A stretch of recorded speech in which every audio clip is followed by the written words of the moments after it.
Hey everybody, my name is Carrie Green, and I am sitting here in the parking lot at the urgent care waiting for my daughter and my granddaughter to come out from an appointment.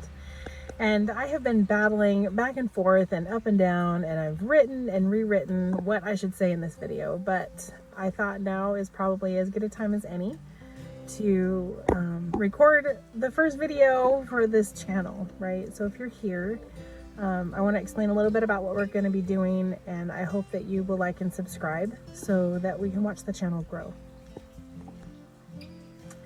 So I am a lot of things, right? I'm a wife and a mother, I'm a grandmother, I'm a daughter, I'm a friend, I am a worship leader, I was a hairdresser, I am a CNA, I'm currently a real estate agent. So there's all these things that you can use to really define yourself, and I think we show different parts of our personality and different parts of our being to different audiences, right? And so on this channel, we're going to be talking about something very specific.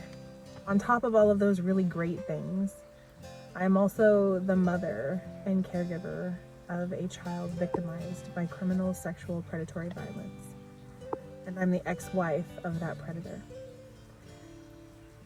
In the years that I have been walking this journey of healing and helping my kids to grow, I have 4 kids, I feel like I've come really far, you know, and just when you think you've come far enough, right, something kind of bumps into you and you realize you have a ways to go. I don't think that I have arrived by any standard of being, but over the course of the years, and it's been a while, I found that there's a lot of support for victims, whether or not it's good support or not, but there's a lot of light brought to victims of this kind of crime. And because Washington is like a treatment and reintegration, that's really the focus for criminals of all types, there's a lot of support for pedophiles as well, as they, you know, there's exit programs and outpatient programs and in-house programs, like there's all kinds of different programs, you know, for the support of criminals who have harmed children in a sexual way.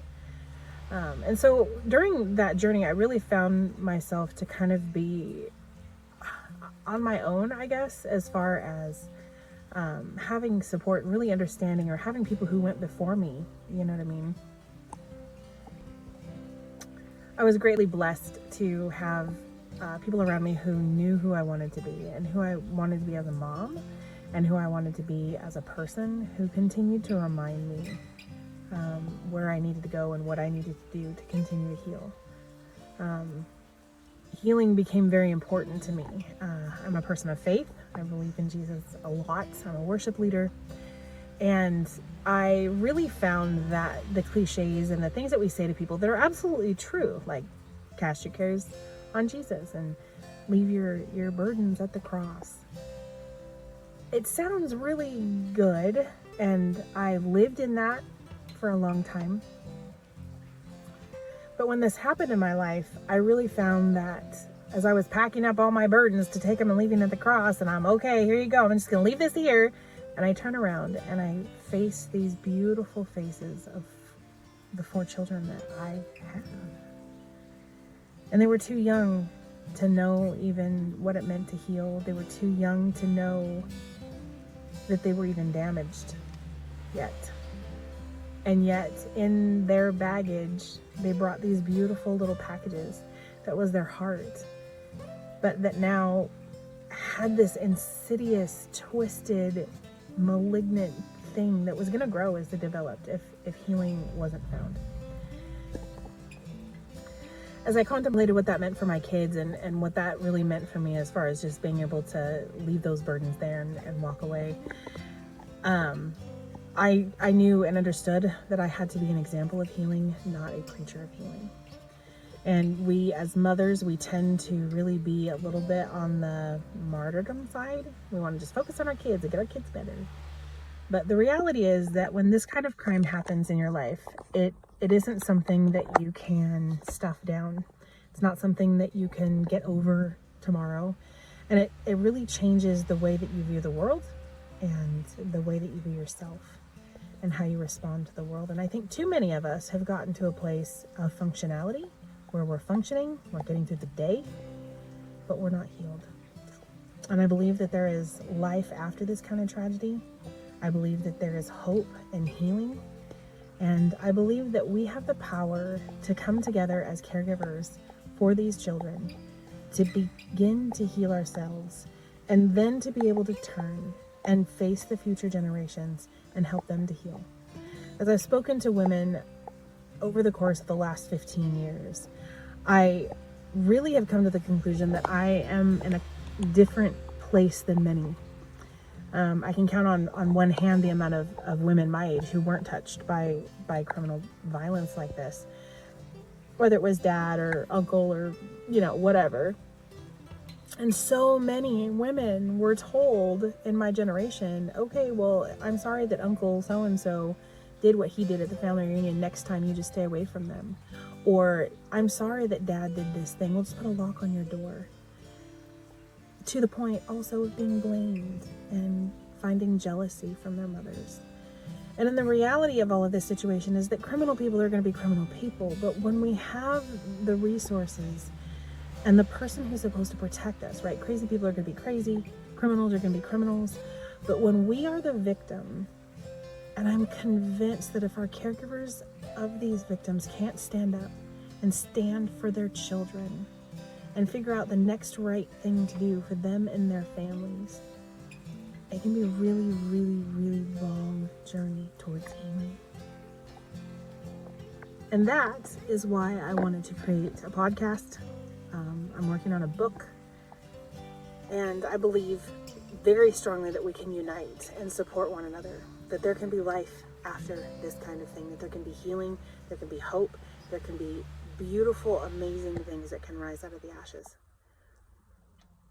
I'm really, really excited. It saddens me that we have to have this kind of support, but I'm really excited to be able to bring a space where I can say to you, if you are the caregiver, a mama who is helping her child to heal from this kind of violence, this kind of insidious awfulness that changes the way these children view the world, I see you. I see you struggle, and I see you hurt. This doesn't have to be forever. And so today I want to invite you to hang in with this journey as this channel grows. We're going to talk about some hard things. We're going to talk about society. We're going to talk about some of the journeys that I've seen. Some of the things that were shocking to me as I walked through the court process. Why society is the way that it is, and why it has been so quick to want to reunite families when there hasn't been the healing that needs to happen. Why churches, like, it is almost a universal truth that church wants to seek reconciliation before they seek healing for the victim of this kind of crime. Why is that happening? And what does Scripture actually say about that? We're going to be talking about some hard topics. We're going to talk about, why it is the way that it is in our society. We're going to talk about recidivism rates. We're going to talk about statistics. We're going to talk about resources. We're going to talk about how to move forward after this. We're going to talk about some of my experiences, and hopefully you guys will have questions and we can kind of explore how to move forward together. How the history of this whole thing has happened and how we go about changing it so that this doesn't continue to burn through our generations. A therapist, and I don't know anything about his therapy, and I'm not a proponent, but a therapist named Terry Real made a statement that really stuck with me, and I'm totally paraphrasing, but basically that generational trauma burns through generation after generation after generation until one person in one generation turns and faces the flames. And that person will bring peace to their ancestors and bring hope to the innocent in the future generations. So that's what I want to do. I want to stand here and I want to face the flames. It doesn't matter how many generations you are in. It doesn't matter if you were hurt. It doesn't matter if the child that was hurt was a second generation or your first generation or fourth generation. What matters is that we don't have to let this kind of tragedy burn through the rest of the generations coming down the line. We have the power to unite, we have the power to heal, and we have the power to move forward and see the world for what it really is, not this insidious, monstrous, fearful place that we're in today. I'm really excited to be a part of this. I'm excited to be able to give a handle to healing. I'm going to introduce you to some people that I have really come to know and trust, that have given me hope and have continued to allow my healing to be what it is. And I really want to bring this space where we can talk about how we feel, right? It doesn't matter who the victim was. It doesn't matter if it was my child or that person's child. It doesn't matter what their age was. It doesn't matter the age of the predator, right? What matters is that it happened. What matters is that now we are looking forward to the future, and we have to have healing to move forward. We don't need all the details and that awfulness. It's going to be hard, for sure. Some of us are going to have to go back there and deal with some of that stuff. But I'm not here to tell my children's story. I'm not here to tell the victim's story. I'm not here to tell the predator's story. I am here to tell my story and to unite other people who are struggling with their story. There is life after being married to or partnered with a criminal. A criminal who harmed a child. Many times a criminal who harmed our children. So I'm here, and I see you, and I hope that you'll stick around and watch the channel grow, because I think it's going to be a beautiful thing for us to unite and to grow and to be better together. I'm telling you, there's life out there. There's life of safety, and we can't unknow what we know, right? We can't unlearn what we know. But we don't have to let that knowledge completely destroy our lives. We have the power to give peace and safety to people who've been broken. And many times the people that have been broken are ourselves. And that's where it starts. So I hope you'll hang in with me. I hope that this is helpful for you. And I know that it's helpful for me to be able to share my story a little bit. And it's going to be helpful to gather other people who are like-minded and ask the hard questions. So like and subscribe to the video. I'm not getting anything out of it. This is not for money. I'm a real estate agent, and that is enough to hopefully cover this, right? I just want to help people. I just want to unite people who are taking care of these precious souls who were damaged so early. So hang in with me. Like I said, like and subscribe. You'll get notifications then for any new videos that come out. The hope is that we'll get a new video out every week, and we'll just kind of keep trucking forward. So I really appreciate all of you who have seen this, and I hope that we can move forward together. There is life after all of this, I promise.